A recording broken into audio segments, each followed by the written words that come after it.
जय श्री कृष्णा। दाऊ दादा की जय, नंद बाबा यशोदा मैया, रोहिणी मैया की जय, ब्रजधाम की जय।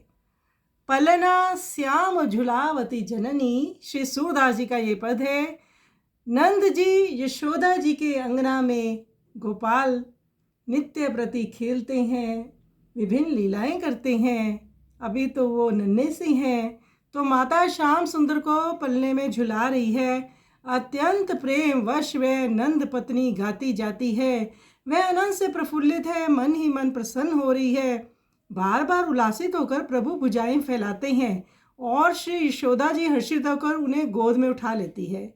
श्री सूरदास जी कहते हैं कि श्री यशोदा जी आनंदित हो रही हैं, उनके पूर्वकृत पुण्य फल पूर्णतः सफल हो गए हैं। तो इसी पलने में विभिन्न लीलाएं भी बाद में हुई, पर भगवान को माता पलने में झुलाती हैं। सभी उनको देखकर हर्षित होते हैं, आनंद में भर जाते हैं। गोपाल भी आनंद कर रहे हैं, माता पिता भी आनंद कर रहे हैं, ब्रजवासी भी आनंद कर रहे हैं। तो आइए सुंदर पद का हम श्रवण करें।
Pulana